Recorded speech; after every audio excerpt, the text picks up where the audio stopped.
রায় নমো নমস্তে নমস্তে ত্রিকাল সত্যায় জগন্নাথ সুতায় চ সভৃত্যায় সপুত্রায় সকলত্রয়তে নমো নমঃ। ওম বর্হাপিরাভিরামং মৃগমদতিলকং কুণ্ডলাকান্ত্রগণ্ডং কঞ্জাং শঙ্কুম্ভকণ্ঠ স্মিত সুভদমুখং সাধরিণ্যাস্তবেনুং শ্যামং শান্তং ত্রিভঙ্গম রবিকরো বসনভূষিতং বৈজয়ন্ত্য়া বন্দে বৃন্দাবন যুবতিশ্চ শতাবৃত। নমো ব্রহ্মগোপালবেশম নমো নলিননেত্রায় বেণুবাদ্য বিনোদিনে শ্রীরাধায় ধরসুধাপানে শালিনে বনমালিনে। নমো পঙ্কজনেত্রায় নমো পঙ্কজমালিনে নমো পঙ্কজনাভায় গোবিন্দায় নমো নমঃ। রাসলস বিগ্রহম রাধিকা ললিতা পরিবেষ্টিতৌ মাধব পণ্ডিত প্রাণবল্লভ রাধাকান্ত সদা ভজেমহম। শ্রীরাধাং রাসেশ্বরীং রম্যাং স্বর্ণকুণ্ডলভূষিতাং নীলবস্ত্রপরিধানাং দেবীং ত্বং নমামি শ্রীহরিপ্রিয়ে। গৌরোচনরূপং মনোহরশ্চ কান্তিদেহং তাম্বুল সেবাপ্রদয়ে দেবী ললিতা দেব্যৈ নমো নমঃ।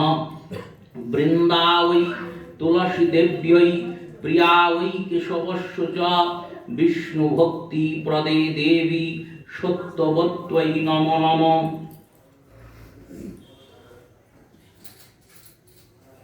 জয় রূপ সনাতন ভট্ট রঘুনাথ শ্রীজীব গোপাল ভট্ট দাস রঘুনাথ। এই ছয় গোসাই করি চরণ বন্দন যা হইতে বিঘ্ন নাশ হয় অভীষ্ট পূরণ। এই ছয় গোসাই যার মুই তাঁর দাস সবার পদরেণু মোর পঞ্চগ্রাস। তাঁদের চরণ সেবী ভক্তাসনে বাস জনমে জনমে হয় আমার এই অভিলাষ। মধুস্নেহং সমাযুক্তং প্রেমাসক্ত মহাশয়ং বৃন্দাবনে রাসরতং বন্দে শ্রীমধুপণ্ডিতং। নমো ধর্মায় মহতে নমো কৃষ্ণায় বেধসে ব্রাহ্মণেভ্য নমস্কৃত্য ধর্মাन् বক্ষ্যে সনাতনা। বাঞ্ছা কল্পতরুর্ভস্য কৃপা সিন্ধুভ্যেব চ পতিতানাং পাবনেভ্যো বৈষ্ণবেভ্যো নমো নমঃ। সকল শ্রোতা ভক্ত বৈষ্ণব মাতৃজনেরে আমি করি নমস্কার। সবে চরণ ধুলি দেহ মস্তকে আমার। হরে কৃষ্ণ কৃষ্ণ কৃষ্ণ হরে হরে হরে রাম রাম রাম হরে হরে।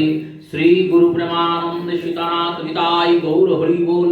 শ্রী গুরু প্রেমানন্দ সীতানাথ নিতাই গৌর হরি বল। শ্রী গুরু প্রেমানন্দ সীতানাথ নিতাই গৌর হরি বল।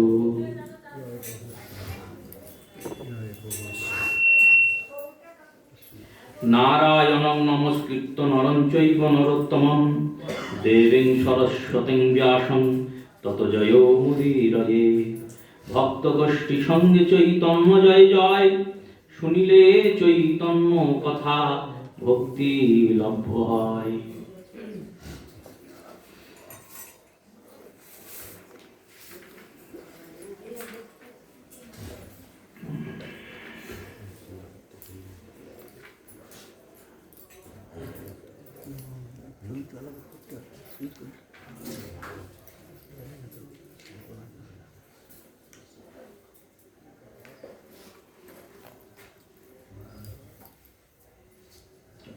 শ্রীরাধিকাং নিজ বিটেন সহলপন্তিং শোন ধরো প্রস্য রচ বিবিঞ্চিরিকামঃ।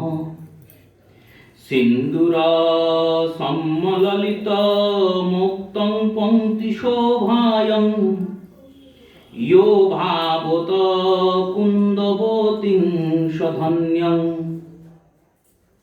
কলিযুগ পাবন অবতার রাধা কৃষ্ণ মিলিত তনু শ্রী শ্রী শ্রীমন মহাপ্রভুর কৃপা ধন্য গণ্য।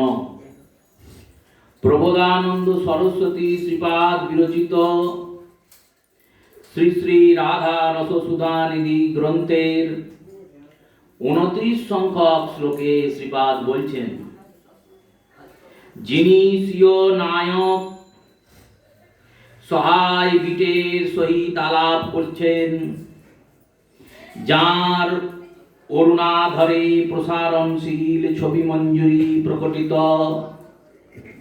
সীমন্তে সিন্দুর সম্বলিত মৌক্তিকা পঙ্ক্তি সুশোভিত, সেই কুন্দ দশনা শ্রীরাধাকে যিনি ভাবনা করেন, তিনি জগতের মধ্যে ধন্য। শ্রীপাদ বলতে চাইছেন, সাধকের চিন্তনটি কেমন হওয়া উচিত? ভগবত ভজন, ভগবত ভজন, ভগবত ভজন করে তো আমরা খুব লাপাই, কিন্তু ভজন জিনিসটা কি খায় না মাথায় দেয়, সেইটার ধারে কাছে দিয়েও আমরা যাই না। ভগবানের ভজনের সর্বপ্রাথমিক স্তর হচ্ছে দীক্ষা গ্রহণ। অধিকাংশ লোক দীক্ষা গ্রহণ মানেই ভগবত ভজন চিন্তন করেন, কিন্তু ভগবত ভজন মানে দীক্ষা গ্রহণ নয়। দৃষ্টান্ত দিয়ে উপলব্ধি করুন। যেমন হাতে খড়ি যার হয়েছে, সেই শিশুটি কিন্তু বিদ্বান হয়ে যান নাই, তার সবেমাত্র হাতে খড়ি হয়েছে। এবার তাকে গিয়ে গৃহে ধীরে ধীরে পিতামাতার আনুকূল্যে ও আনুগত্যে অধ্যয়ন অধ্যাবসন করতে হবে। তারপর বিদ্যালয়ে গিয়ে বিভিন্ন শিক্ষকের দ্বারা সে অধ্যয়ন অধ্যাবসন করবে। ধীরে ধীরে উচ্চ বিদ্যালয়, মহাবিদ্যালয় ও আর উচ্চ কক্ষায় যখন সে পৌঁছাবে, ততদিন অবধি যদি তার শিক্ষার প্রতি আগ্রহ থাকে এবং বিদ্যা গ্রহণ করে যথার্থ শিক্ষা গ্রহণ করতে সক্ষম হয়, তবেই সেই ব্যক্তি বিদ্বান হবে। ওই হাতে করি হলো মানেই যে যেমন বিদ্বান হলো না, তেমনি দীক্ষা গ্রহণ হলো মানেই আমরা ভগবত ভজন শিখলাম না, ভজনে প্রবেশ করলাম না। দীক্ষা গ্রহণ মানে ভজনের অধিকার পেলাম, এবার আমার ভজনটা শাস্ত্রসম্মত হবে। এর আগেও আমি গোবিন্দকে দেখেছি, নাম ধরে উচ্চারণ করেছি, কীর্তন করেছি, কিন্তু দীক্ষা গ্রহণের পরে যে নাম কীর্তনটি হবে, সেটি গোবিন্দের চরণে জমা হবে।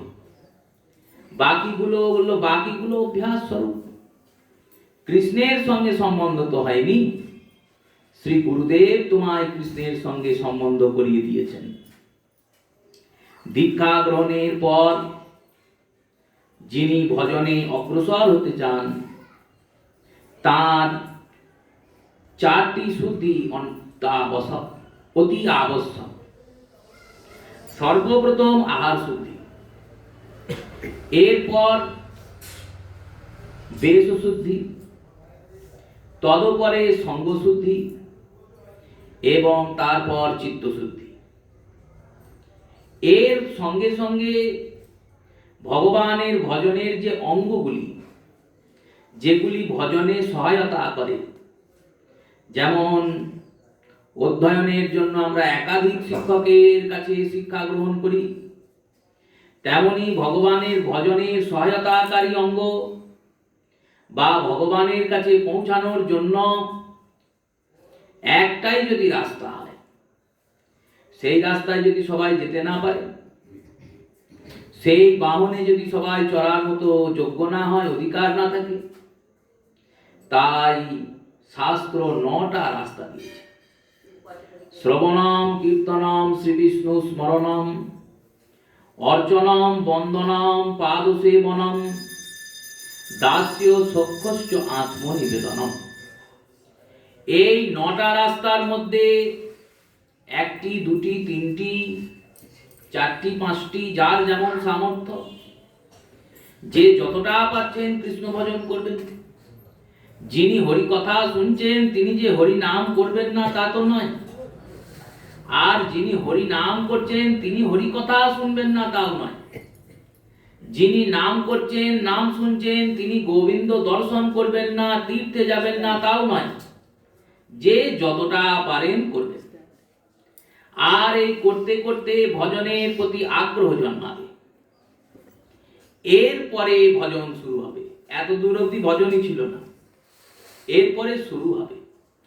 মহাপ্রভু সিঁড়ি সাজিয়ে দিলেন, বললেন দেখো ভগবানের ভজনের উদ্দেশ্যটা কি আগে বুঝতে হবে। ভগবত ভজনের উদ্দেশ্য আর দেব দেবী ভজনের উদ্দেশ্য কি। দেব দেবীর ভজনের চারটি উদ্দেশ্য: ধর্ম, অর্থ, কাম আর মোক্ষ। এই চতুর্পুরুষার্থ দেব দেবীর ভজনের দ্বারা সমাধিত হয়। যদি আপনি ধর্মবান হতে চান তাহলে দেব দেবীর ভজন করবেন। যেমন বাড়িতে পূর্ণিমার পুজো দেন, লক্ষ্মীর পুজো করেন, সরস্বতীর পুজো করেন। বাড়িতে কেউ পড়াশোনা করে না কিন্তু সরস্বতী পুজো হয়। আবার বাড়িতে কেউ বৈষ্ণব নয় কিন্তু পূর্ণিমা পুজো হয়। কেন বললো? হয়ে আসছে তাই হয়। এই করার উদ্দেশ্য কি? বললো যাতে ধর্মের সঙ্গে আমাদের যোগ থাকে। যদি এই পূজাদিগুলো বন্ধ হয়ে যায় তাহলে ধর্মের থেকে যোগটা আমাদের নষ্ট হয়ে যাবে। কলিযুগে এটা তো একবারে প্রত্যক্ষ। কলিযুগে এখন আমরা কাটোয়াতে আছি, ধামে বাস করছি, মহাপ্রভুর চরণে পড়ে আছি। সাধুগুরু বৈষ্ণবেরা তারা কৃপা করুণার স্নেহের দুই হাত দিয়ে আমাদের আগলিয়ে রেখে দিয়েছে। তাই আমরা অনুভব করতে পারছি না কলির প্রভাবটা। কিছুটা পাচ্ছি কিন্তু সম্পূর্ণ প্রভাব অনুভব করতে পারছি না। সম্পূর্ণ প্রভাব অনুভব করতে গেলে আপনাকে কলকাতায় যেতে হবে। সম্পূর্ণ কলির প্রভাব অনুভব করতে গেলে আপনাকে আরো উচ্চ আধুনিক শহরে যেতে হবে, যেখানে গিয়ে দেখবেন হিন্দু বাড়ি আছে, ঘর আছে, ফ্ল্যাট আছে, সেখানে সব আছে, তুলসী বৃক্ষ নাই, বাড়িতে কোনো ঠাকুরের চিত্রপট নাই।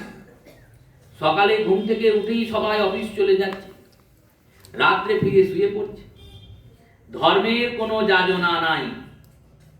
এবার যারা এই কর্মের অনুযায়ী জীবনযাপন করছেন তাদের যারা উত্তরসূরি হবে তারা কি ধর্ম যাজন করবে?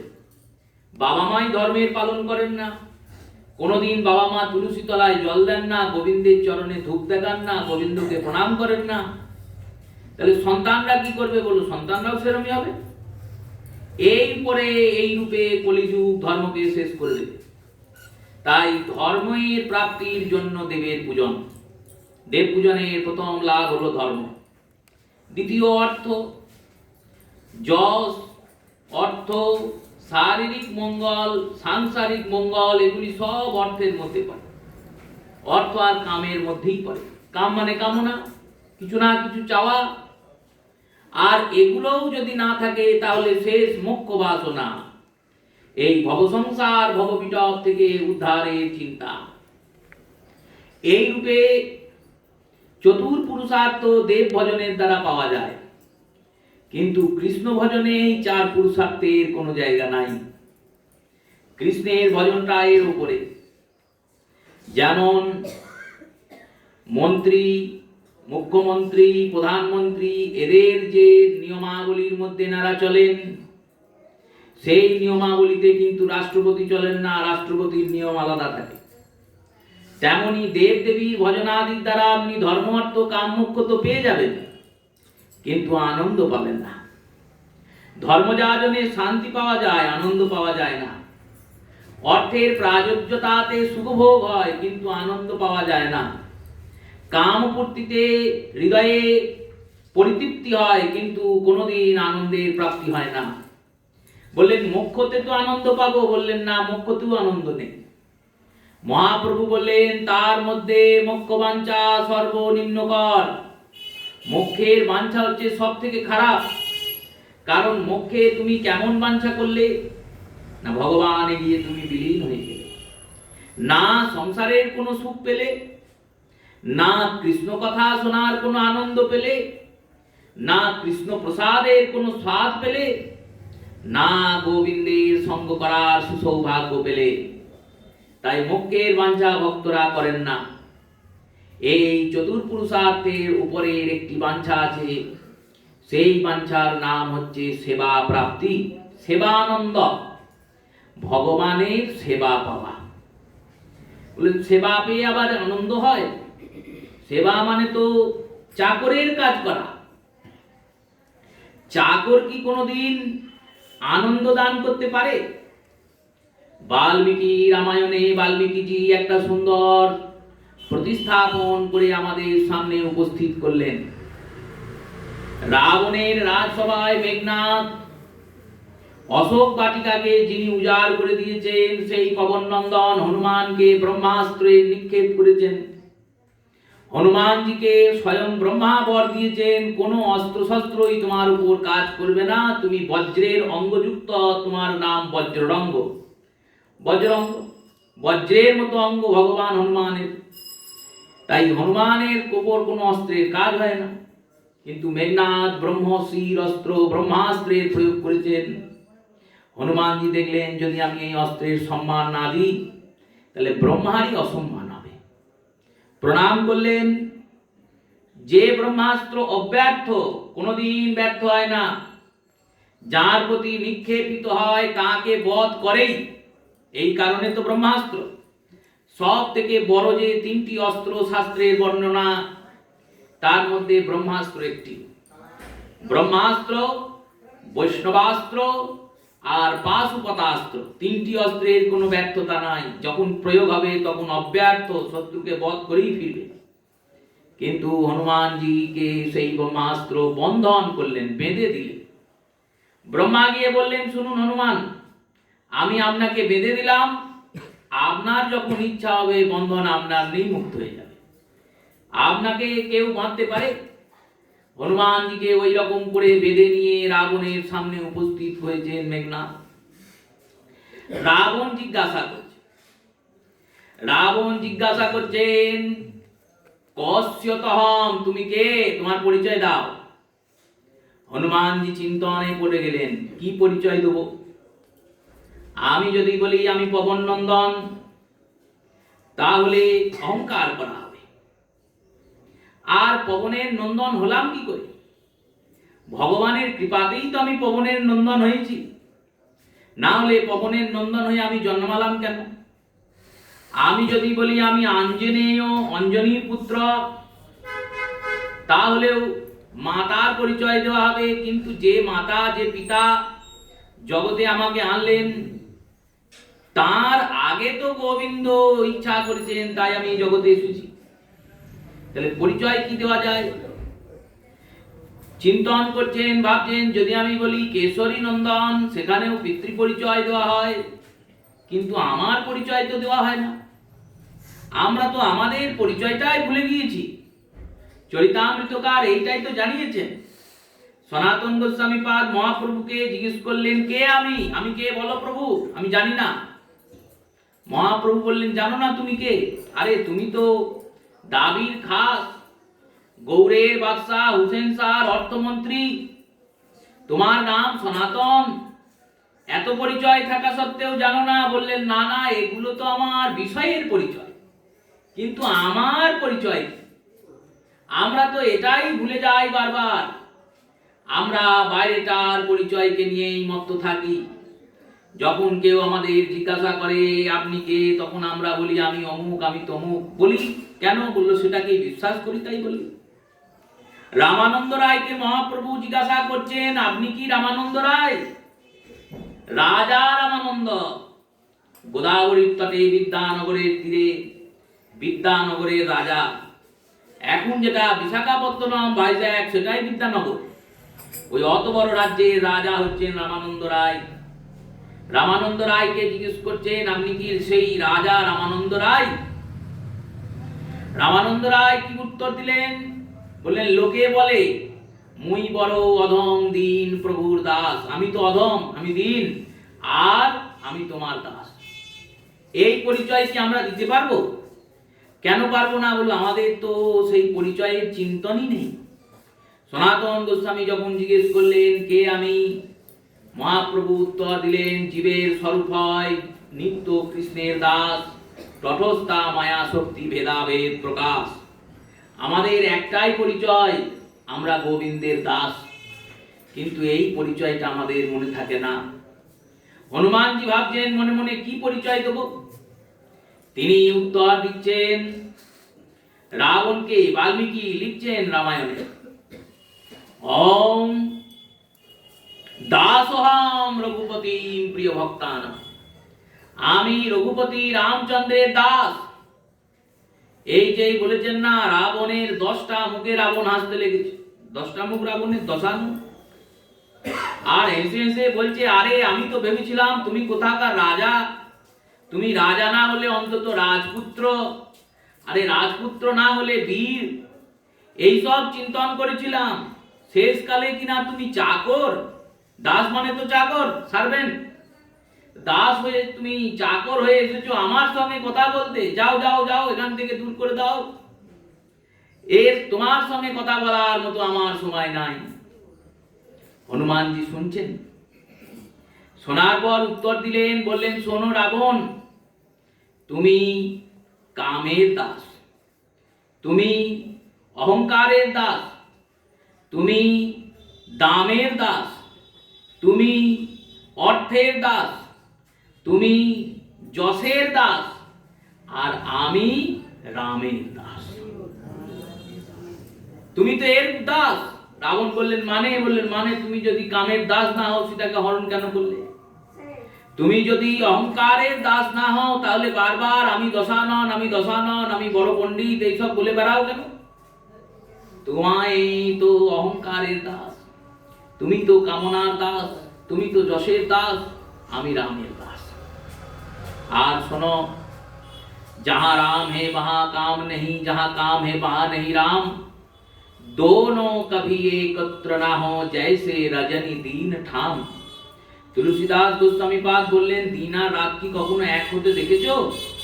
যখন দিন হয় তখন কি রাত আসে? না যখন রাত হয় তখন দিন আসে। দিন আর রাতের কখনো এক হয় না। দিন যখন তখন রাত থাকবে না, যখন রাত থাকবে তখন দিন থাকবে না। তেমনি যেখানে রাম আছেন সেখানে কাম নেই, আর যেখানে কাম আছেন সেখানে রাম নেই। এই তুলসীদাসের পয়ারটা কত সুন্দর ভাবে চরিতামৃতকার দার্শনিক শ্রেষ্ঠ তিনি কি সুন্দর অনুবাদ করছেন, বঙ্গানুবাদ বাংলায় চরিতামৃতে দেখুন। কৃষ্ণ সূর্য সম মায়া ঘন অন্ধকার, জয়ছে কৃষ্ণ তৈছে নাহি মায়ার অধিকার। একই পথ, কৃষ্ণ সূর্য সম, সূর্য যখন ওঠে তখন কি আর রাতের অন্ধকার থাকে? যেই সূর্য উঠলো অমনি অন্ধকার দূরে চলে গেল। তেমনি কৃষ্ণ হলেন সূর্য সম, আর মায়া ঘন অন্ধকার। জয়ছে কৃষ্ণ তৈছে নাহি মায়ার অধিকার। যেখানে কৃষ্ণ আছেন সেখানে মায়ার কোনো অধিকার নেই। এটাই তো লীলা। গোবিন্দ ছিলেন বসুদেবের কাছে, বললেন আমাকে দিয়েছো নন্দের কাছে। নন্দের কাছে কে আছে? বলল নন্দের কাছে মায়া আছে। তাহলে আমি যখন মায়ার কাছে যাব, তুমি যাবে কৃষ্ণকে দিয়ে আসবে, আর কি নিয়ে আসবে? বললো মায়াকে নিয়ে চলে আসবে। কৃষ্ণ গেলেন নন্দের ভবনে, আর মায়া চলে এলেন বসুদেবের কাছে। যেখানে কৃষ্ণ আছেন সেখানে মায়া নেই, যেখানে মায়া আছেন সেখানে কৃষ্ণ নেই। সেই রূপে এই স্বল্প চিন্তন আমি দাস, এই চিন্তন ভজনের ক্রিয়া শুরু করার জন্য মহাপ্রভু বললেন আদ্যেও শ্রদ্ধাস্ত সাধু সঙ্গ তদস্ত ভজন ক্রিয়া। প্রথমে সাধু সঙ্গ শ্রদ্ধা আসে, তারপর সাধু সঙ্গ, তারপর ভজন ক্রিয়া শুরু হয়। এই ভজন ক্রিয়াটি কেমন করে শুরু হয়? সর্বপ্রথম দেহের দ্বারা এই ভজনের ক্রিয়া হয়। দেহের দ্বারা ভজনের ক্রিয়া প্রাথমিক স্তরীয় ভজন। এরপরে মন দ্বারা ভজনের ক্রিয়া হয়, এটি উচ্চস্তরীয় ভজন। আর তারপর আত্মা ভজন শুরু করে, এটি হচ্ছে সর্বোচ্চ স্তরীয় ভজন। দেহ দ্বারা ভজন কেমন হচ্ছে না, আমরা নেত্র দ্বারা গোবিন্দ দর্শন করছি, কর্ণ দ্বারা কৃষ্ণ কথা শুনছি, মুখ দ্বারা কৃষ্ণ নাম করছি। এই একাদশী আদি যে হরিবাসর আদি ব্রতগণ আছেন তাদেরকে দেহ দ্বারা রক্ষা করছি। উপবাস আদি অন্নাদিকে ত্যাগ করে উপবাস গ্রহণ, হরিবাসর কীর্তন, ভগবান গোবিন্দ দর্শন, এই সমস্ত ক্রিয়াদিকে করছি আমরা দেহ দ্বারা। এবার এই দেহ দ্বারা করতে করতে তখন মনে গোবিন্দের প্রতি দৃঢ় অনুরাগ জাগে। তখন মনে মনে কৃষ্ণ চিন্তন শুরু হয়, যে কৃষ্ণকে আমি দিনরাত দর্শন করছি, যে স্বরূপকে, যে বিগ্রহকে আমি দিনরাত দেখছি, তাকেই চিন্তা করতে হয়। হৃদয়ে চিন্তা করতে করতে যখন হৃদয়ে তার চিন্তন শুরু হয়, চিন্তনের পর তার লীলা শুরু হয়। সর্বপ্রথম রূপের চিন্তন, চিন্তনের স্তর দেখুন। রূপের চিন্তন, রূপ চিন্তন যখন স্থায়ী হয়ে যায় তখন লীলা চিন্তন। লীলা চিন্তন কেমন বললেন? অষ্টপ্রহরে 8টি প্রহরের অষ্টপ্রহরীর লীলা, এক একটি প্রহরের এক একটি লীলা, আর এক এক প্রহরের এক এক লীলার পর এক এক ঋতুর এক এক লীলা। এই যে হোলি পর্ব চলছে আমাদের, শ্রী পঞ্চমী থেকে চৈত্র পূর্ণিমা অবধি, এত বড় পর্ব। বৃন্দাবনে শ্রী পঞ্চমী থেকে চৈত্র পূর্ণিমা অবধি দোল পর্ব, আর আমাদের দেশেও শ্রী পঞ্চমীর দিন মহাপ্রভুর চরণে ভাগ দেওয়া হয়, আবির দেওয়া হয়। দেবী বিষ্ণুপ্রিয়ার আবির্ভাব তিথি, ধামেশ্বর শ্রী গৌরাঙ্গের চরণে আবির দেওয়া হয়। সেই দিন থেকে বসন্তের আগমন হয়। এই কারণেই তো বসন্ত পঞ্চমী। এই বসন্তের আগমন, যদ্রূপী বসন্ত এলেন না, কিন্তু সরস্বতী দেবীর কৃপাতে কিছুদিন আগেই বসন্তের আবির্ভাব হয়ে গেল। শ্রী পঞ্চমী তো মাঘ মাসের পঞ্চমী তিথি, আর বসন্ত তো ফাল্গুন মাসে আসবে, ফাল্গুন আর চৈত্র বসন্ত। তাহলে মাঘ মাসের পূর্ণিমা না পার হওয়া অবধি তো ফাল্গুন পড়বে না, কিন্তু ফাল্গুনের আসার আগেই বসন্ত। কেন? এই বসন্ত হচ্ছে ঋতুরাজ। রাজার জন্য সবাই অপেক্ষা করে। যখন রাজার দরবার বসে, দরবারে মন্ত্রী, সৈন্য, সামন্ত, সেপাই তারা গিয়ে আগে বসে পড়ে। আর রাজা কখন আসে? রাজা সবার শেষে আসে। রাজা যতক্ষণ না এসে পৌঁছাচ্ছে ততক্ষণ কিন্তু অন্য লোকেরা উঠে পালাতে পারবে না, কারণ দরবারটাই তো রাজা।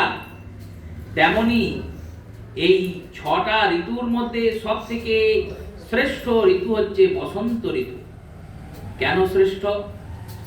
এই ঋতুতে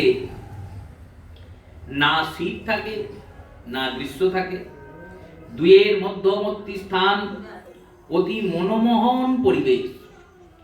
আর এই মনোমোহন পরিবেশে ভক্ত আর ভগবানের অতি মিলন সুখ প্রাপ্তি হয়। কেমন মিলন সুখ বললেন? কেমন মিলন সুখ? না, সর্বপ্রথম ভক্তের মিলন সুখ। হোলিকার কোলে বসেছেন প্রহ্লাদজি, সত্য যুগের লীলা। সেই স্থানও এখনো আছে ভারতবর্ষে। জিয়ার নৃসিংহদেব, যেখানে হিরণ্যকশিপুরের মূল স্থান, ওই বিশাখাপত্তনমের কাছে যেখানে হিরণ্যকশিপুরের মহল ছিল, সেই জিয়ার নৃসিংহদেবের স্থান। সেখানে হিরণ্যকশিপুর বারংবার প্রহ্লাদজিকে বিভিন্ন অত্যাচার করেছেন। অত্যাচারেও যখন প্রহ্লাদজি কৃষ্ণ ভজন ছাড়ছেন না, কখনো হাতির পায়ের তলায় ফেলে দেন, কখনো সাপের ঘরে ভরে দেন, কখনো আবার বিষ পান করান, কখনো পাহাড়ের ওপর থেকে ফেলে দেন। কত রকমের অত্যাচার। আমরা যখন গুরু কৃপায়, গোবিন্দের অনুকম্পায়, পূর্বজন্মের স্বীকৃতিতে ভজনাদি সূচনা করি, ভজনাদির অঙ্গগুলোকে গ্রহণ করি। যেমন স্কুলে যেতে গেলে একটা ইউনিফর্ম পরতে হয়, একটা ব্যাজ পরতে হয়, তবে তো সে স্কুলে যাবে।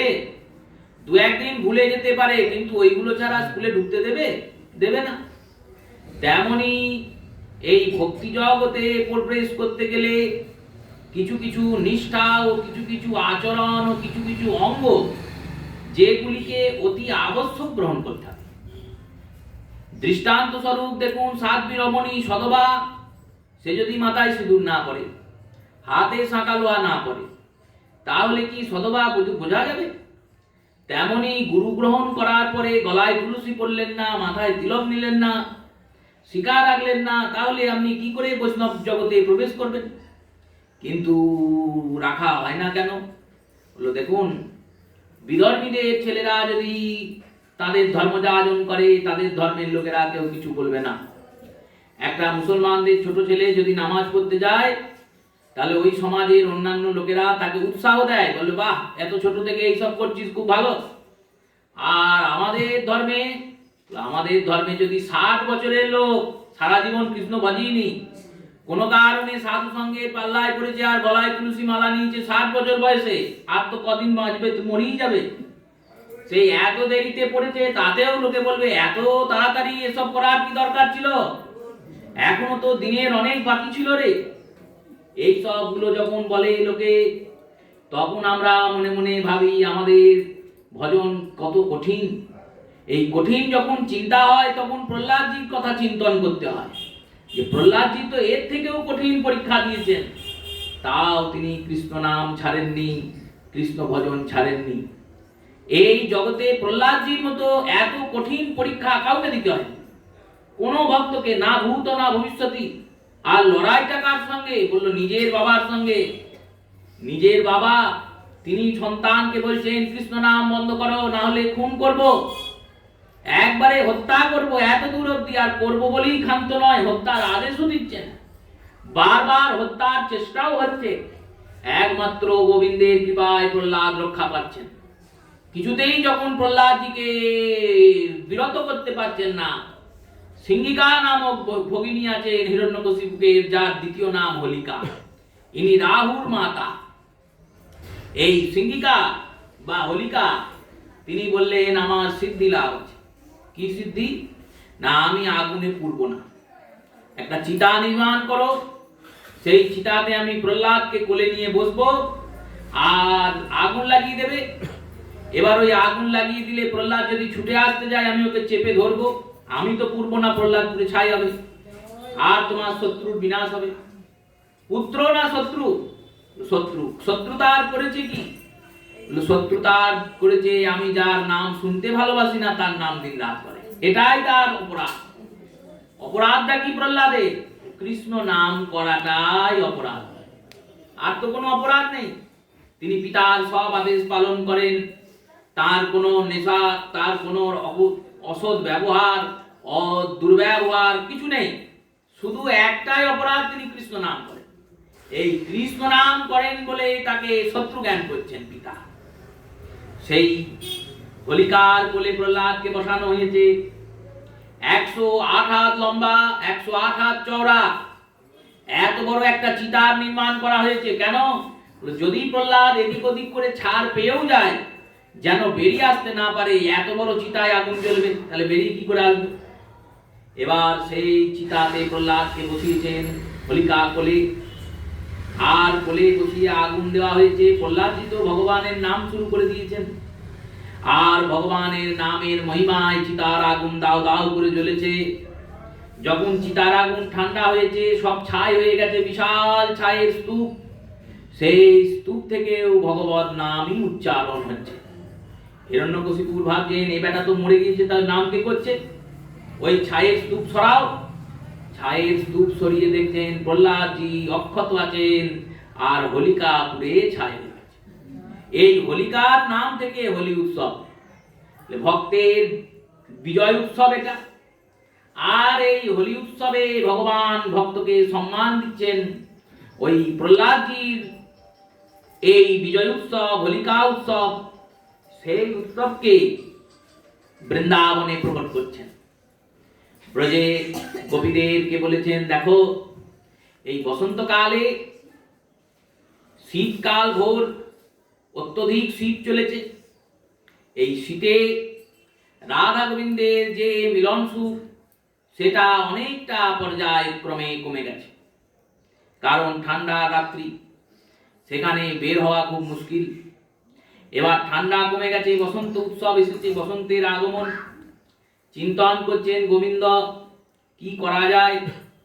সখাদেরকে ডাকে, আর সখাদের ডেকে বলছেন কি করা যায় বলতো। সখারা বলছেন এক কাজ করো। কি কাজ? নন্দ বাবাকে রাজি করাও, আর নন্দ বাবাকে রাজি করাও হোলি আমন্ত্রণ নিয়ে আমরা কালকে বর্ষনা যাব। বর্ষনাতে গিয়ে বৃষভানু রাজাকে আমন্ত্রণ দেব যে নন্দগ্রামের যত গয়লা আছে সবাই মিলে এসে আমরা কাল হোলি খেলব। নন্দগ্রামের গয়লারা এসে হোলি খেলব। কার সঙ্গে হোলি খেলব? এই বৃষভানুপুরের যত মেয়েরা আছে তাদের সঙ্গে। কিরকম আবদার দেখুন।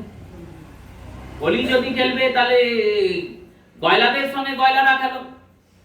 সুবলের এই কথা শুনে মধুমঙ্গল বলছেন নন্দ বাবা রাজি হবেন না।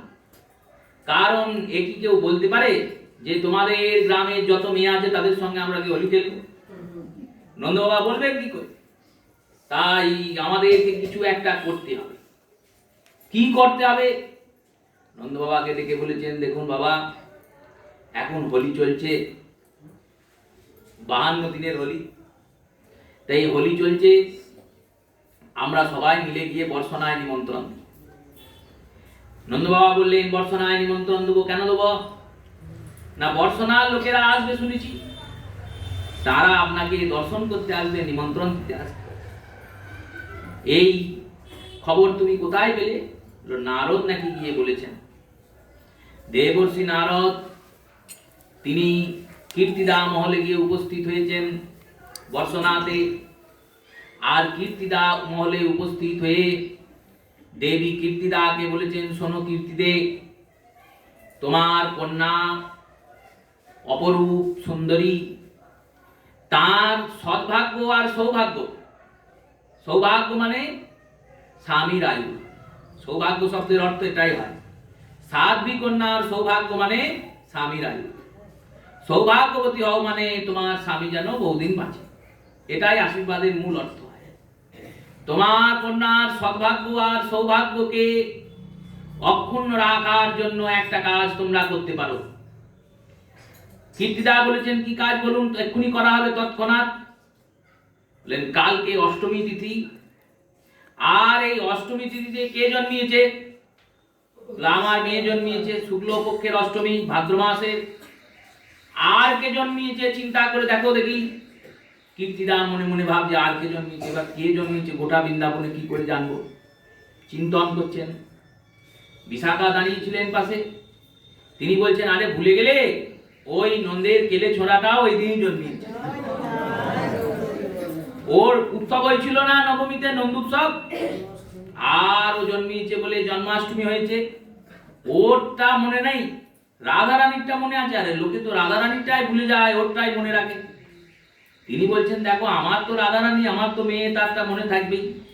ঠিকই বলেছ, হ্যাঁ নন্দের যে পুত্র কৃষ্ণ ও জন্মিয়েছে জন্মাষ্টমীর দিন, কৃষ্ণাষ্টমীতে ও জন্মিয়েছে, আর আমার কন্যা শুক্লাষ্টমীতে জন্মিয়েছে।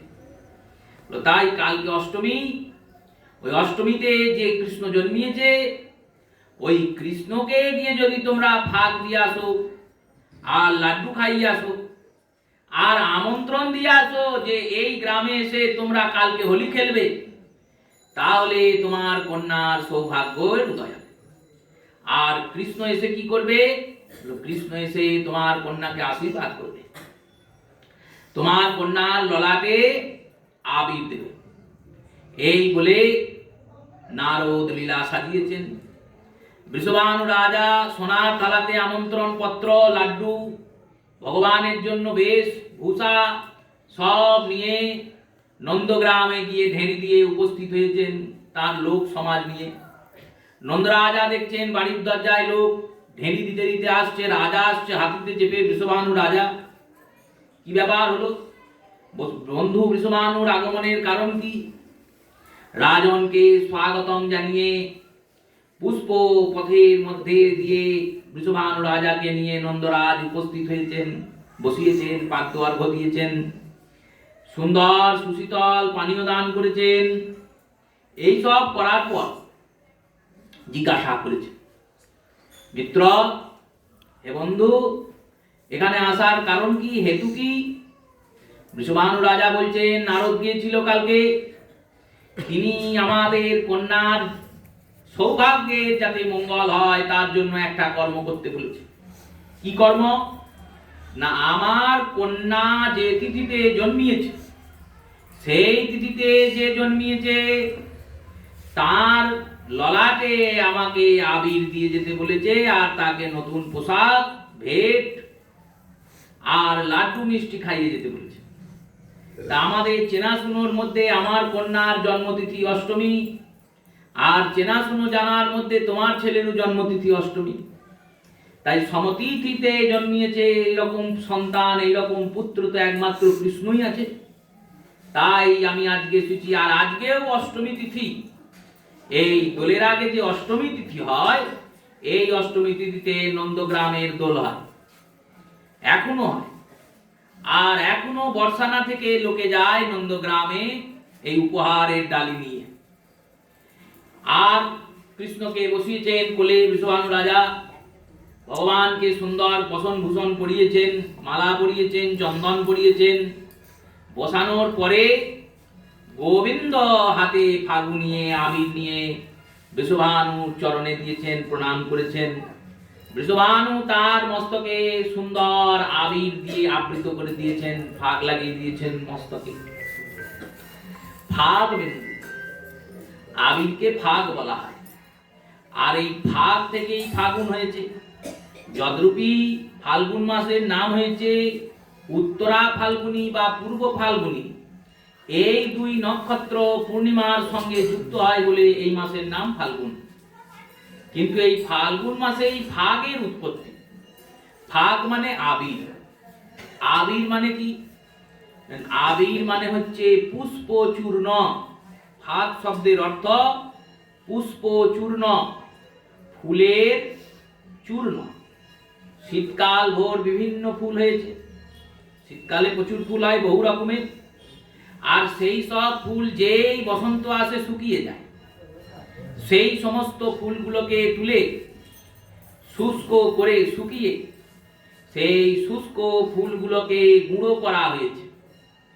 আর তার সঙ্গে অগুরু, চন্দন, গোলাপ জল এই সমস্ত মিশ্রিত করে তার সঙ্গে বিভিন্ন রকমের সুগন্ধি দ্রব্যের মিশ্রিত হয়ে যে বস্তু প্রস্তুত হয় তার নাম হচ্ছে ফাগ বা আবির। এটাই নিয়ম। গোবিন্দের শ্রীঅঙ্গে এইরকম ফাগ বা আবির দিতে হয়। আপনি এক চিমটি দেবেন, কিন্তু এইরকম দেওয়ার চিন্তন করবেন। আর আমরা কি করি? আমরা যা পারি নিয়ে আসি আর দিই। আর দেয়ারও কোনো ছিঁড়িচাঁদ নাই। ছিঁড়িচাঁদ নাই কেমন? বললো ছুঁড়ে দিলাম পায়ে, গায়ে লাগলো, চোখে, মুখে না। এতে দেখুন, এতে ভক্তের অপরাধ চিন্তন করতে যাবেন না। ভক্ত তো প্রাণ ভরে ছিটিয়ে দিচ্ছে আবির। আবির তো ছিটিয়েই দিতে হয়। আরে যখন বৃন্দাবনের গয়লারা আবির দিচ্ছে, তখন কি পায়ে দিচ্ছে? তারা তো যেমন পাচ্ছে গোবিন্দের গায়ে দিচ্ছে। আর গোবিন্দ এইরকমই। মীরাবাই এই ব্রজের লীলা দর্শন করবেন বলে বৃন্দাবনে ঘুরে ঘুরে বেড়াচ্ছেন পাগলিনীর মতো। শ্বেত বস্ত্র পরিহিতা, সাদা রঙের কাপড় পরা মীরা হাতে একটা তানপুরা নিয়ে ঘুরে বেড়াচ্ছেন। আর ঘুরে বেড়াতে বেড়াতে আজকে তিনি পৌঁছিয়েছেন বর্ষনায়। আর বর্ষনায় পৌঁছিয়ে ভগবানকে চিন্তন করছেন আর গাইছেন, আর কতকাল গিরিধারী লাল তুমি আড়ালে আড়ালে রবে, তুমি দর্শন দেবে কবে। এই যে আকুল প্রাণে গোবিন্দকে ডেকেছেন, অমনি কোথা থেকে গোবিন্দ চলে এসেছেন। আর চলে এসে মীরার গোটা গায়ে আবির মাখিয়ে দিয়ে চলে গেছে। এইবার মীরার সাদা রঙের কাপড় লাল হয়ে গেছে। সবাই দেখছেন এই কি হলো, কি করে লাল হয়ে গেল কাপড়? লাল, নীল, সবুজ এক এক রং হয়ে গেছে। মীরাবাইকে তার দাসীরা, সখীরা জিজ্ঞেস করছেন কি করে হলো এটা। মীরাবাই বলছেন চোর এসেছিল, চোর এসে আবির মাখিয়ে দিয়ে চলে গেছে। চোরের তো কাজই এরকম, তা ভগবানও এইরকম আবির মাখেন। এটা ভক্তদের দোষের নয়, দোষ চিন্তন করবেন না, তবে অনুরাগ চিন্তনে চেষ্টা করবেন ভগবানের চরণের দিকে লক্ষ্য করে আবির দেওয়া। কারণ আমাদের চোখের ভিতর আবির পড়লে যেমন কড়কর করে, তেমন গোবিন্দের চোখেও যদি আবির পড়ে, গোবিন্দের চোখটাও তো কড়কর করবে। এই চিন্তন করে অনুরাগপ্রাপ্ত হৃদয়ের বিষয়, যাকে ভালোবাসবো তাকে তো ভালো রাখার চিন্তা করতে হবে, তবেই তো ভালোবাসা। সেবাটা করছি তো তার, কেন না তাকে সুখ দেওয়ার জন্য, আমি সুখ পাবো বলে সেবা নয়। ভগবানের সুখ হবে কিসে, এটাই সেবার মূল চিন্তন। ব্রজাঙ্গনার প্রেম হয় কাম গন্ধহীন, কৃষ্ণ সুখ তাৎপর্য এই তার চিন। কৃষ্ণের সুখ কিসে হয়, এইটাই তো ব্রজগোপীদের প্রেমের নিদর্শন। সেই রূপে বৃষভানু রাজা গিয়েছেন, কৃষ্ণকে আবির দিয়েছেন, লাড্ডু খাইয়েছেন। নন্দ বাবাকে বলেছেন কালকে তোমরা আমাদের গ্রামে এসো, লাড্ডু খাওয়াবো, মালপুয়া খাওয়াবো, আর আমাদের গ্রামে এসে আমরা হোলি খেলবো। গোবিন্দ তো না চাইতেই আকাশের চাঁদ হাতে পেয়েছেন। সুবল শ্রীরামের কোনো আনন্দের সীমা নাই, তারা সারা রাত ঘুমাচ্ছে না, চিন্তা করছে কালকে কি হবে। কারণ আজকে তো আমরা না চাইতেই আমন্ত্রণ পেলাম, আমরা ভাবছিলাম যাবো সেখানে, সেখান থেকে নিমন্ত্রণ চলে এলো যে কালকে যেন আমাদের এখানে। নন্দ বাবা সকাল হয়েছেন, সেজেছেন, বুঝেছেন, গোবিন্দও সেজেছেন, সব সকালা খুব তারে সেজগুজ করেছে। সাজগোজ করে নন্দ বাবা আগে আগে যাচ্ছেন, তার পার্ষদ বৃন্দদের নিয়ে, উপানন্দ, সুনন্দ, মহানন্দ আদিদের নিয়ে পালকিতে করে মা যশোদা, রোহিণী যাচ্ছেন। কারণ নিমন্ত্রণ দিয়েছেন সবাইকে মধ্যাহ্ন ভোজে। মধ্যাহ্নে ভোজ হবে বৃষভানুপুরে, আর তার আগে ফাগ খেলা হবে, দোল খেলা হবে, এই নিমন্ত্রণ দিয়ে গেছে।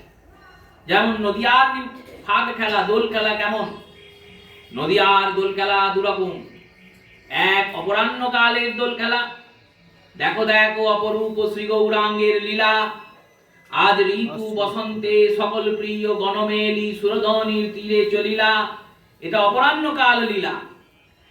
আবার মধ্যাহ্নকালীন লীলাও আছে ফাগে। এই বসন্তের দুবার রং খেলা, তো একবার দিনে রং, একবার রাতে রং। দিনে রং খেলা, রাত্রে হোলি খেলা। দিনেরও আছেন, দিনে পদকর্তা বলছেন মহাপ্রভু কেমন করে হোলি খেলছেন, না হোলি খেলছেন আর নিজের নেত্র কটাক্ষের স্বরে নদিয়া নাগরীদের বিদ্ধ করছেন। এই রকম করে দিনের হোলি। মাদল বাজিয়ে, মৃদঙ্গ বাজিয়ে নিত্যানন্দ অদ্বৈত গদাধর সবাই নৃত্য করছেন, আর সেই সম্বন্ধে গৌরসুন্দর হলিলীলার গান করছেন, আর হলিলীলা খেলে যাচ্ছে। আজ ধুমধাম করে বাজনা টাজনা বাজিয়ে পৌঁছিয়েছেন বৃষভানুপুরে। বৃষভানুপুরে পৌঁছানোর পর তাদের খুব আদর আপ্যায়ন হয়েছে। আর আদর আপ্যায়ন হওয়ার পরে শ্রী গোবিন্দ, বলদেব, মধুমঙ্গল সবাই পৌঁছিয়েছেন। বলদেব আর বলদেবের সখাদের বলদেব বলেছেন একটু ব্যবস্থা করো। বলদেবের ব্যবস্থা বুঝতে পারছেন, বলদেবের সেবাতে ভাং যায়, ভাং বলদেব গ্রহণ করেন, আর ভাঙের ব্যবস্থা করা হয়েছে। সেই ভাং টাং বলদেব আর তার বন্ধুরা মিলে খেয়েছে। এবার ভাং খাওয়ার পর, ভাং মানে সিদ্ধি, এই সিদ্ধি খাওয়ার পর কি মানুষের মাথা ঠিক থাকে? যে হাসছে তো সে হেসেই যাচ্ছে, আর যে কাঁদছে তো সে কেঁদেই যাচ্ছে। এই রকম উৎপাত করছেন। আর এই দলটাই তো উৎপাতের দল। এই কৃষ্ণের যত সখা তারা সবাই উৎপাত করতেই ভালোবাসে, এদের উৎপাতের কোনো শেষ নেই। বটুক মধুমঙ্গল এসে কৃষ্ণকে বলছেন, কৃষ্ণ বলছেন দাদা কোথায়? বললো দাদা ওখানে গড়াগড়ি খাচ্ছে।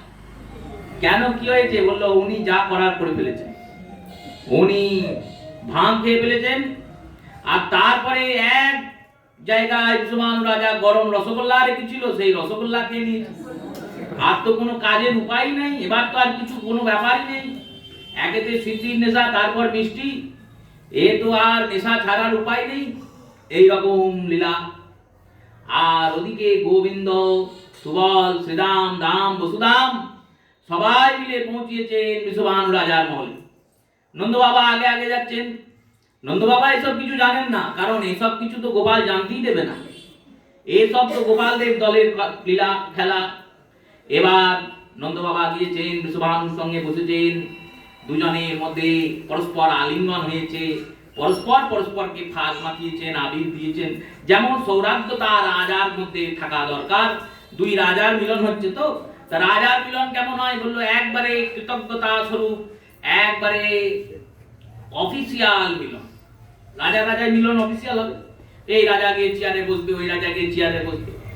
এবার রাজা তো রাজা, কিন্তু রাজার যে ছেলে সে তো আর রাজা নয়, সে তো একবারে এক নম্বরের গয়লা। তার তো কোনো আচরণও নেই, তার কোনো সভ্যতা ভদ্রতাও নেই, কিছুই নেই। আর কর্মে কেমন বললো, কর্মে তো চোর। দান লীলাতে যখন ভগবান দানী হয়ে দাঁড়িয়েছেন, আর দানী হয়ে দাঁড়িয়ে ভগবান সখীদের বলছেন তোমাদের দান দিয়ে যেতে হবে। দান মানে এখানে ডোনেশন নয়, দান মানে আমরা ভাবি ডোনেশন, না, এখানে দান মানে ট্যাক্স দিতেই হবে, কর দিয়ে যাও। কেন না, আমায় কংস নিযুক্ত করেছে, বলেছে কর নিতে। কাদের কাছে না, যারা গয়না পরে বেরোবে তাদের কাছে। গোপীরা বলছে নিয়ে আবার কিরকম কর? আমাদের বাবারা, কাকারা, জ্যাঠারা পয়সা দিয়ে গয়না করিয়ে দিয়েছে, আমরা পরে বেরিয়েছি, তাহলে আমরা তোমায় কর দেবো কেন? চুরি হলে কে দেখবে? চুরি হলে তো তোমরা রাজার কাছেই যাবে চোর ধরার জন্য। তাই আগে থেকে কর নিয়ে চোর ধরার জন্য যে খরচ, সেটা কংস রাজা জড়ো করে রাখছে। আর এই কর নিলে কি হবে, লোকে গয়না পরে কম বেরবে, তাহলে চুরিও কম হবে। তাই যে যত গয়না পড়েছে তার তত কর। এবার কর কিরকম? সখীদের মধ্যে সব থেকে বেশি গয়না পড়েছেন রাধারানী। রাধারানীর কর নিযুক্ত করেছেন গোবিন্দ। ওই মাতার যে সিঁথিতে সিঁদুর পড়েছেন, ওই সিঁদুর থেকে চরণের আলতা অবধি দানের পথ আছে পরপর।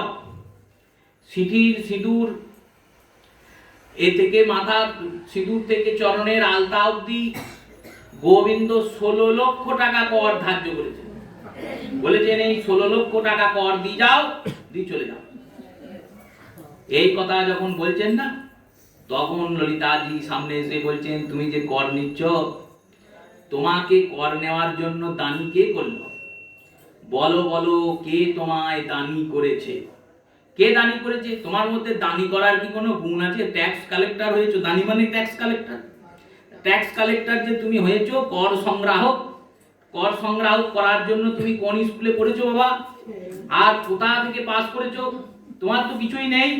গোবিন্দ বলছেন কিছুই নেই। বললো না, আচ্ছা আমি বলবো, শুনবে? ভগবান বলছেন হ্যাঁ বলো। বললেন রূপেতে ভ্রমরা, গুণে ননি চোরা। তোমার রূপ হচ্ছে ভ্রমরের মতো কালো, তাহলে রূপও নেই। যে কংস রূপ দেখে তোমাকে ভুলে গিয়ে ট্যাক্স কালেক্টর করেছে, রূপ নেই। আর গুণ তো তোমার ননি চুরি করে খাও, চোর। চোরকে কেউ দানি করে? চোর যদি করে গ্রহণ করতে যায়, সে তো কর গ্রহণ করেও চুরি করবে।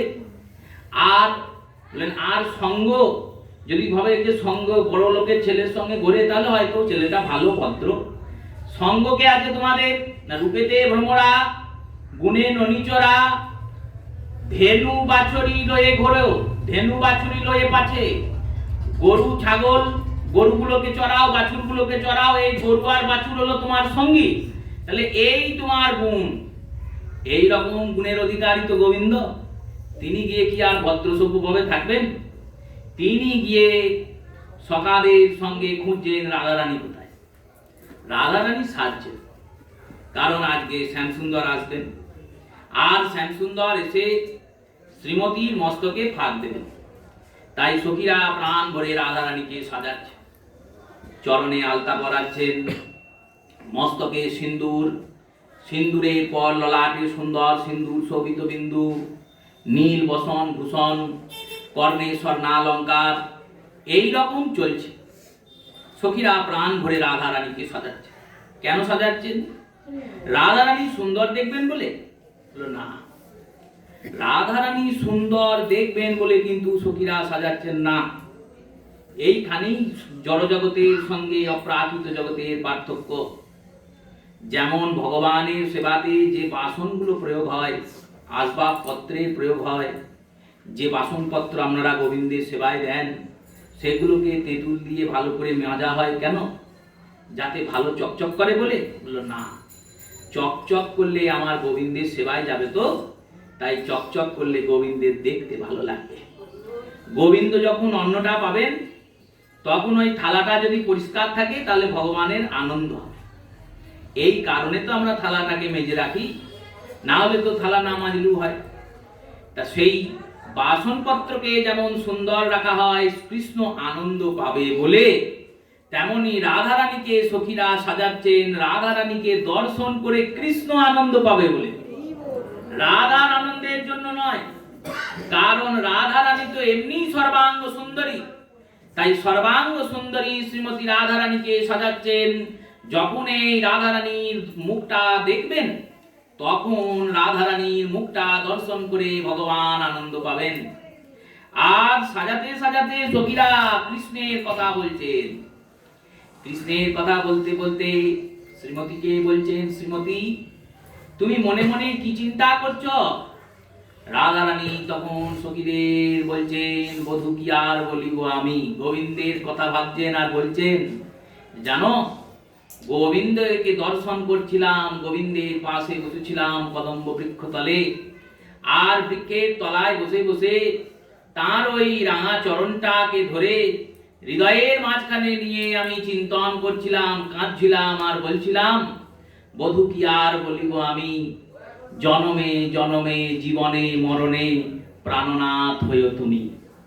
এই জন্মে নয়, তুমি জানো প্রতি জন্মেই আমার প্রাণনাথ হইও। কেন হবে জানো? কেন না, তোমারও চরণে আমারও পরাণে বেঁধেছি প্রেমেরও ফাঁসি। তোমার যে চরণ আর আমার যে প্রাণ, এই দুটো জায়গাতে মিল করে একটা দড়ি বেঁধেছি, প্রেমের দড়ি। তাই তুমি যখন চরণটা নিয়ে আস্তে আস্তে এগিয়ে যাবে তখন ওই চরণে বাঁধা দড়ি প্রেম, আর প্রেমে বাঁধা আছে আমার পরাণ। তখন তুমি যেখানেই যাবে আমার পরাণটাও সেখানেই যাবে। তাই তোমার চরণে আমার পরনে বেঁধেছি প্রেমেরও ফাঁসি, সব সমর্পিয়া এক মন হইয়া নিশ্চয় হইলাম দাসী। আমি সব দিলাম তোমায়, আর কৃষ্ণের মনে এক মন হয়ে 16 আনা তোমাকে দিয়ে তোমার চরণের দাসী হয়েছে। এই সব বলছেন সখীদের। বলছেন, জানিস সখী এই কাজ আমি কেন করেছি জানিস? কেন করেছি না, ভাবিয়াছিলাম এ তিন ভুবনে আর মোর কেহ আছে, রাধা বলি কেহ সুধাইতে নারে দাঁড়াবো কাহার কাছে। এই জগতে তো কৃষ্ণ ছাড়া আমার কেউ নেই, আর রাধা বলে কেউ কৃষ্ণের মতো আকুল হয়ে ডাকতেও পারে না। তাই কৃষ্ণ ডাকেন বলেই তাহার কাছে গিয়ে দাঁড়াই। একুল ওকুল দুকুল গোকুল আপন বলিব কাই, শীতল বলিয়া চরণে লইনু ও দুটি কমল পায়। ওই দুটি চরণে, শীতল চরণে যেখানে গেলে শীতলতা পাওয়া যায়, নিতাই পদ কমল কোটিচন্দ্র সুশীতল, যে ছায়ায় জগৎ জুড়ায়। দেখুন নরোত্তমের আকর, তিনটে তুলনা দিলেন নিতাইয়ের চরণের সঙ্গে। নিতাই পদ, নিতাইয়ের চরণ কেমন? বললেন কমল, কমল মানে পদ্মের মতো। আর কোটি চন্দ্র সুশীতল, কোটি চন্দ্রের মতো সুশীতল। শুধু তাই নয়, যে ছায়ায় জগৎ জুড়ায়। সেই নিতাই চাঁদ অভিন্ন বলদেব, তিনি ভগবানেরই প্রকাশ। তাহলে নিতাই চাঁদের চরণ যদি কোটিচন্দ্র সুশীতল হয়, সেই নিতাই ভোজে আমরা যে রাধাকান্তের চরণে যাব, সেই চরণের শীতলতার অনুভব কি কেউ করতে পারে? তাই শ্রীমতী বলছেন, ওই চরণটা তো অতি সুশীতল, তাই ওই চরণে শরণ লয়েছি।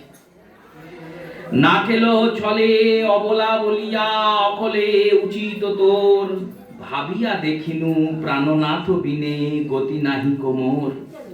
আখির নিমেষে যদি নাহি দেখি তবে সে পরাণে মরি, চণ্ডীদাস কহে পরশরতন গলায় গাঁথিয়া পরি।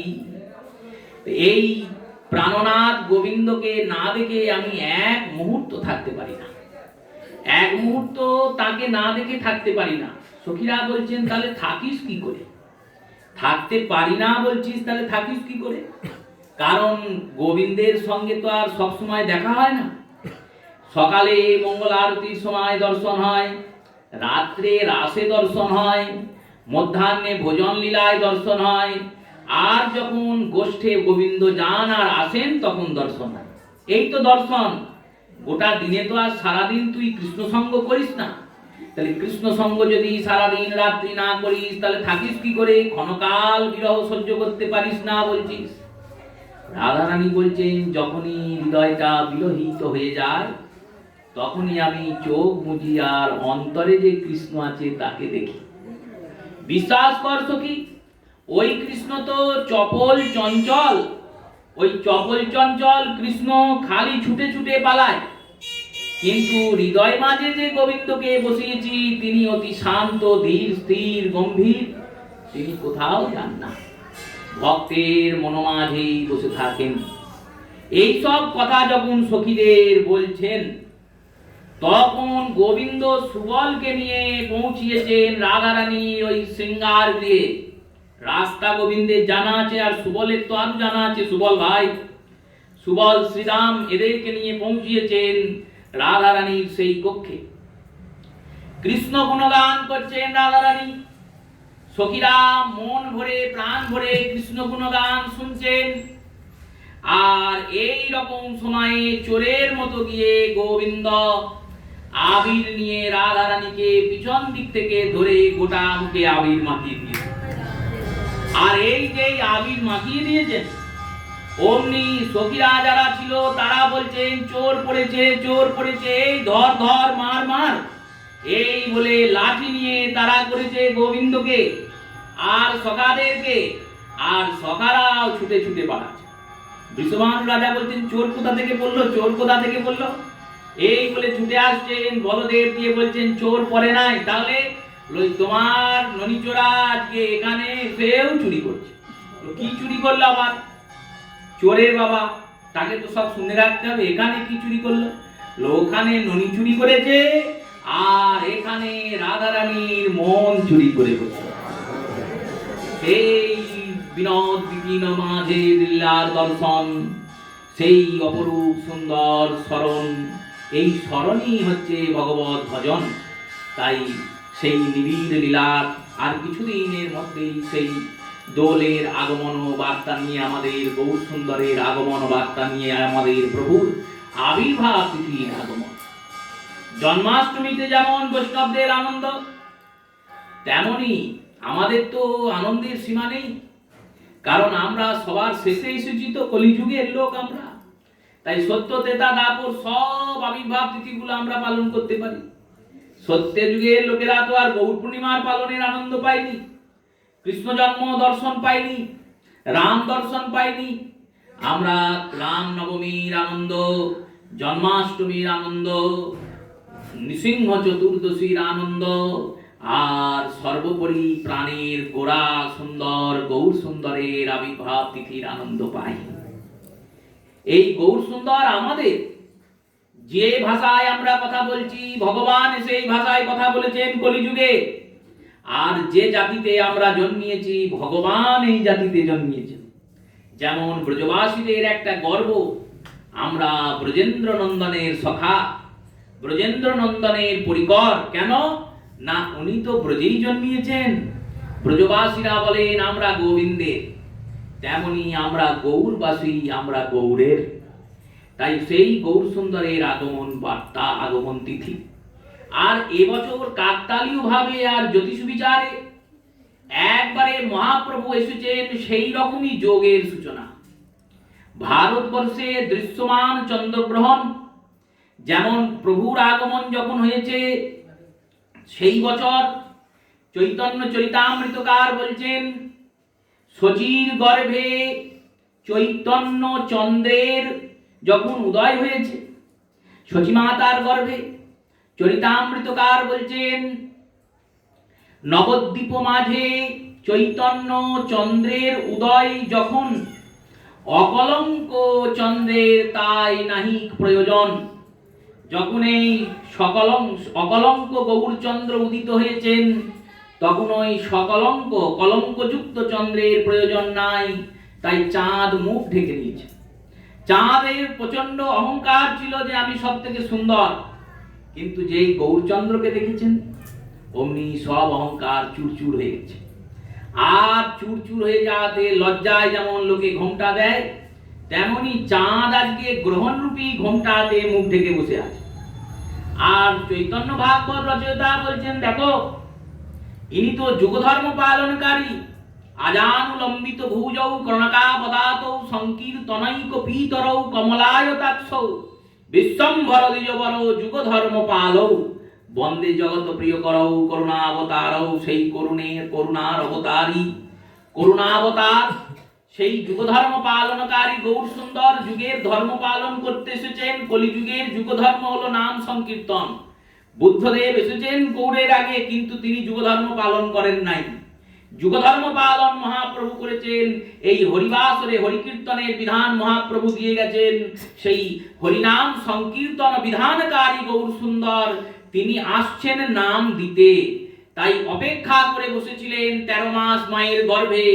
সেই 13 মাস পূর্ণ হয়েছে, ফাল্গুন মাস এসেছে, ফাল্গুনী পূর্ণিমা যুক্ত হয়েছে, ফাল্গুনী নক্ষত্রের যোগ হয়েছে, সিংহ রাশি আগমিত হয়েছে, আর চন্দ্র গ্রহণ করে গেছে। আর গ্রহণ যেই পড়েছে অমনি সন্ধ্যাকালে গ্রহণের নিবৃত্তি হচ্ছে, গ্রহণ ছাড়ছে। আর গ্রহণ যখন ছাড়ছে তখন গোটা নবদ্বীপ হরিনাম করছে, আর হরিনাম করতে করতে গঙ্গায় স্নান করতে যাচ্ছে। আর সেই হরিধ্বনির মাঝে স্বয়ং সংকীর্তন পিতা গৌর হরি অবতীর্ণ হচ্ছে। ফাল্গুনী পূর্ণিমা তিথি, নক্ষত্র ফাল্গুনী, শুভক্ষণে জন্ম নিলা গৌর গুণমণি। সেই গৌর সুন্দরের আগমন তিথিতে যেমন গ্রহণকাল উপস্থিত হয়েছিল, তেমনই গ্রহণকাল এবছর উপস্থিত হয়েছে। ঠিক 6:48 গ্রহণ নিবৃত্তি হবে, 3:20 গ্রহণ লাগবে, 6:48 গ্রহণ নিবৃত্তি হবে। গ্রহণ নিবৃত্তির পরে প্রভুর আবির্ভাব উৎসব একবারে গ্রহণ নিবৃত্তির পর। তাহলে যেমন প্রভু এসেছিলেন তেমন প্রভু আসছেন। তাহলে যেমন প্রভুর আশাতে আমরা গ্রহণকালে নাম শুনেছিলাম, তেমনি আমাদের উচিত কি উচিত ওই দিন যখন গ্রহণ লেগে যায়, অন্য কোনো কাজ থাকে না, শাস্ত্রানুযায়ী গ্রহণ লেগে গেলে কোনো কাজ করা উচিত নয়। এমনকি মলমূত্রাদি ত্যাগ পর্যন্ত করা উচিত নয়, শাস্ত্রের নিয়ম। সেটা থেকে যারা নিবৃত্ত থাকতে পারবেন তারা আরো ভালো, যারা পারবেন না তাদের ছাড় আছে। কিন্তু খাদ্য গ্রহণ, পাক রন্ধন এগুলি না করাই ভালো। কি করব? দেখো ভগবান এগুলিকে অবসরের জন্য দিয়েছেন, যে সব সময় তো মানুষ কাজ করে। মানুষের কাজ কি? বললো কাজ হচ্ছে খাবার জোগাড় করা, আর খাওয়া আর রান্না করা, আর তো কোনো কাজ নেই। এই যেমন একাদশী ভগবান দিয়েছেন কেন? যাতে খাওয়ার চিন্তা না থাকে, দিন রাত নাম করতে পারে। অন্তত মাসে 2 দিন তো নাম করবে, তাই তো একাদশী। এই একাদশী মানে নিষ্ঠুরতার মতো নিরাধার হয়ে খেতে পেলাম না, মরতে পেলাম না, দিন রাত ভাত ভাত চিন্তা করে আমার মতো একাদশী করবেন না। যে কালকে কখন দ্বাদশী হবে আর কাল কখন মুড়ি খাবো এই চিন্তা করে যেন করেন না। এই একাদশী এইভাবে হয় না। সেই একাদশী কেন হয়? বললো ভগবত নাম গ্রহণের জন্য। তেমনি গ্রহণকাল কেন আসে? গ্রহণকালে একবার যদি আপনি 108 বার মন্ত্র জপ করেন, সেই মন্ত্র জপের ফল 1000 গুণ বেশি হয়। একবার হরিনাম করলে 1000 গুণ বেশি ফল পাওয়া যায়। এই গ্রহণকালে নামকে সিদ্ধ করতে হয়, মন্ত্রকে সিদ্ধ করতে হয়। এই মন্ত্র সিদ্ধি আর নাম সিদ্ধির সময় হচ্ছে গ্রহণকাল। যেমন মহাপ্রভু এসেছিলেন তখন নদিয়াবাসীরা নামে মত্ত হয়েছিলেন, তেমনি আমাদের উচিত এই বছর যখন সেই যোগ পাওয়া গিয়েছে, যতক্ষণ গ্রহণ চলবে ততক্ষণ যে যেমন পারবেন নাম করবেন।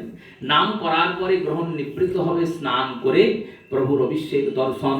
যাদের গৃহে অভিষেক হয় তারা অভিষেক করবেন, প্রভুকে ভোগ দেবেন, চাঁচরের আনন্দে মেতে উঠবেন, দোলের আনন্দে রাধাকান্ত নিতাই চাঁদ গৌরের সেই সুন্দর দোল যাত্রাতে মেতে উঠবেন। এই শুভ অভিলাষ শুভেচ্ছা জানিয়ে প্রত্যেকের যাতে গৌর গোবিন্দ চরণের অতিমতি গতি হয় এই অভিলাষ রাধাকান্তের চরণে যুগল চরণে জানিয়ে প্রত্যেক শ্রোতা মাতা ভক্ত বৈষ্ণব চরণে প্রণাম পূর্বক পদ্মকাল হরিকথা শ্রী গুরু প্রেমানন্দ সুধামাত্মিক